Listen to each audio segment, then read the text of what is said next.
What if the roar of the ocean masked not just waves, but a method of punishment that shaped the fate of Pacific communities? Would you dare to uncover its purpose? The year is 1200 CE, and you find yourself standing on the rugged shores of a Polynesian island, perhaps in the Society Islands or the Marquesas, where the salty breeze carries the rhythmic crash of surf and the faint cries of distant rituals.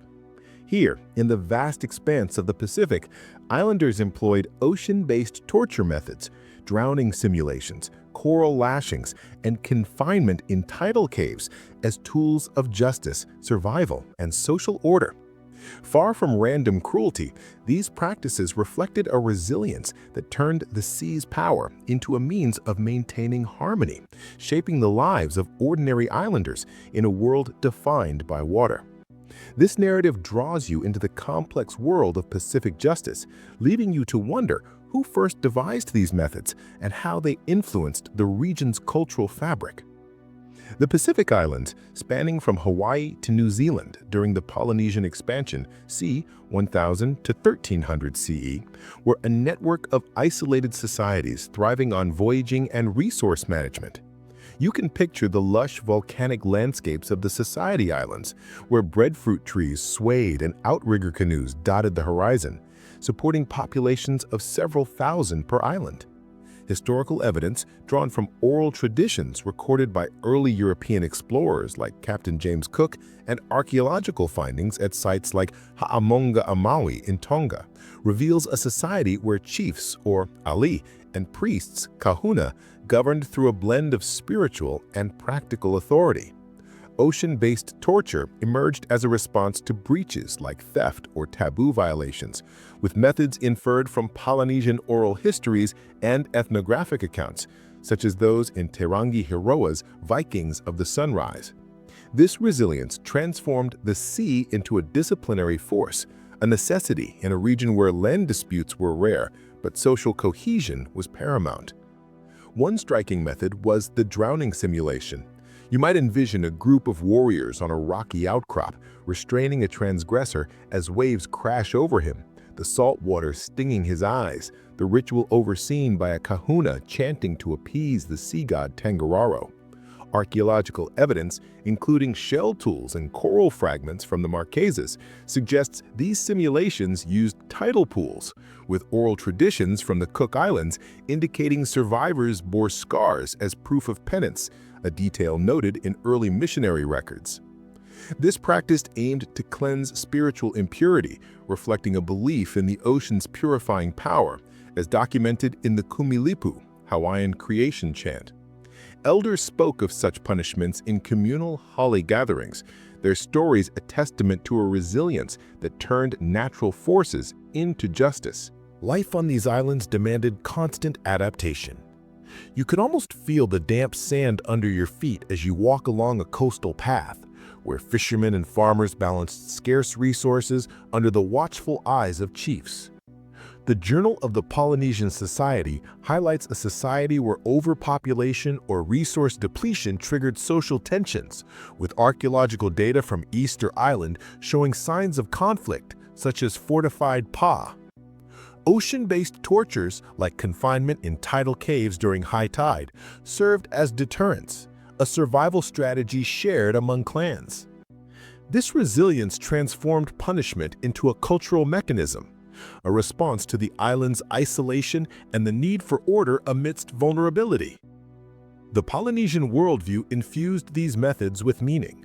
You might hear the soft beat of a pahu drum as a priest invokes Tangaroa, the ocean's deity, his work rooted in the belief that the sea balanced human and divine law, as recorded in Samoan falalavele rituals. Based on oral genealogies, such as those preserved by the Maori, the ocean was both provider and enforcer, with torture seen as a sacred act to restore mana, spiritual power. Yet this clashed with Christian missionaries' views in the 19th century, who condemned it as barbaric, sparking debates. Islanders shared tales of reformed offenders or tragic losses over kava bowls, their narratives preserved in oral traditions, revealing a resilient spirit. These stories suggest a society where the ocean bridged survival and sanctity. But the question lingers. What drove these islanders to harness the ocean's fury for punishment? And who else felt its sting? As you stand on that rugged shore, you might wonder what other hidden layers of their justice system lie submerged in the Pacific's depths, waiting to be explored. Welcome back, history seekers, as we dive deeper into the rhythmic waves of the Polynesian Islands, where ocean-based torture methods reveal a richer tapestry of survival and order. You last stood on the rugged shores in 1200 CE, intrigued by the drowning simulations and tidal cave confinements that shaped justice in the Society Islands and Marquesas. Now, let's explore how these practices evolved, fostered unexpected alliances, and tested the resilience of islanders amid shifting tribal dynamics, a narrative that draws you closer to the heart of their cultural endurance. As Polynesian societies matured, ocean-based tortures became more intricate, blending practicality with ritual. You can picture a group of warriors on a Tongan reef guiding a transgressor through a controlled drowning simulation, the waves timed with tidal shifts guided by a kahuna's chant to Tongaroa after a dispute in 1250 CE. Archaeological evidence, such as coral abrasions on human remains from the Cook Islands, suggests refinements like weighted ropes to limit submersion, a method inferred from oral histories recorded by Tirangi Hirua. Coral lashings, using sharp fragments tied to seaweed, were adapted for public shaming, their scars a visible deterrent, as noted in early European sketches. This evolution turned punishment into a skilled art, a testament to the islanders' endurance under social pressure. These methods sparked cross-island collaborations. You might envision a Marquesian feeler trading tidal cave confinement techniques with a Hawaiian navigator during a voyaging festival, their hands exchanging woven cords under a palm frond shelter. Archaeological finds, including similar cave markings from Samoa and Easter Island, suggest a shared knowledge network, as documented in the Journal of Polynesian Studies. By the 13th century, such alliances enriched practices, adding chants to invoke sea spirits, a detail preserved in Maori wata. This unity bolstered their resilience, yet drew tension from rival chiefs who sought exclusive control, prompting secretive exchanges on remote beaches, their voices lost to the surf, reflecting a defiant spirit. The pressures of tribal expansion fueled these adaptations. You can almost feel the salty spray as you walk along a contested shoreline, where warriors enforced order amid population growth. Historical records, like those in the Hawaiian Historical Society reports, highlight resource conflicts, with archaeological data from the Tuamotus showing increased cave use during droughts. Coral lashings and tidal confinements deterred theft or taboo breaches, a survival strategy shared among clans. This resilience transformed punishment into a cultural response, a means to endure the island's ecological and social fragility. Spirituality underpinned their efforts. You might hear the soft rhythm of a pahu drum as a priest blesses a tidal cave, his work rooted in the belief that the ocean restored mana, as recorded in Samoan fa'alalavele traditions. Based on Polynesian cosmology, the sea was a divine enforcer, with torture seen as a sacred balance, a practice noted in the Kumulipo. Yet this clashed with Christian missionaries' arrival in the 19th century, who labeled it heathen, leading to quiet resistance. Islanders shared tales of reformed warriors or drowned defenders over kava, their narratives preserved in oral genealogies, revealing a resilient soul. This tension shaped their identity, the methods bridging survival and spirituality. Welcome back, history enthusiasts, as we bring the compelling saga of Polynesian ocean-based torture to its powerful conclusion, a story where resilience and ritual shaped a region's destiny. You last ventured along the contested shores in 1200 CE, moved by the evolving drowning simulations and cross-island alliances that defined justice in the Society Islands and Marquesas. Now, let's witness the climax of their journey, where these methods faced their ultimate test and their legacy rippled through time, offering lessons that resonate today. As European contact loomed, the torture practices reached a critical peak.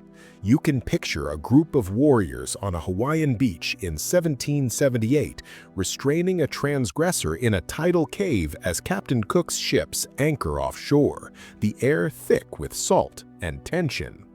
Archaeological evidence, such as coral-worn bones from the Tuamotus, suggests intensified use of lashings and drownings to enforce order amid cultural upheaval, with oral histories from the Cook Islands noting a surge in punishments to deter collaboration with foreigners.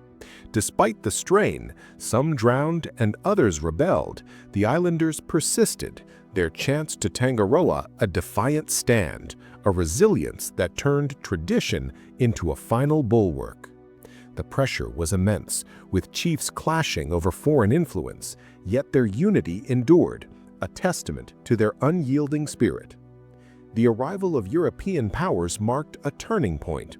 You might imagine the last ritual in 1820 on a Samoan reef as missionaries convert the island, a warrior discarding a coral lash into the waves, the ocean's roar drowning his final prayer. The rise of colonial rule, documented in the London Missionary Society reports, saw these practices banned, replaced by Western legal systems, as noted by historian John Williams. Yet, the legacy persisted. Modern Pacific communities recall tidal cave stories as seen in 21st century cultural revivals, linking the islanders' methods to identity preservation. This thread wove their resilience into a cultural narrative, connecting past endurance to present pride. The spiritual resonance was profound. You can almost hear the last beat of a pahu drum fade as a priest offers a parting chant to Tangaroa, his work seen as a bond with the sea's divine will, per Polynesian beliefs, as recorded in Maori Huakapapa. The practices waned under Christian influence, their sacred sites repurposed, but stories endured. Fragments in oral traditions and early colonial accounts preserved by descendants speak of restored mana or tragic losses, turning these methods into legends of survival. This fusion of faith and fortitude left a legacy of adaptive strength, a lesson in navigating change. Today, their tale resonates. The Polynesians' use of ocean torture parallels modern debates on indigenous justice and environmental justice, linking their methods to global discussions on cultural preservation. Their resilience shapes Pacific identity movements, advocating for traditional governance. As you stand on that silent beach, consider this. What lessons from these ocean-based punishments still guide our understanding of resilience and community? The answer might lie in the whispers of those ancient waves waiting to enlighten us anew. Thank you for joining this journey. Stay tuned for more mysteries from history.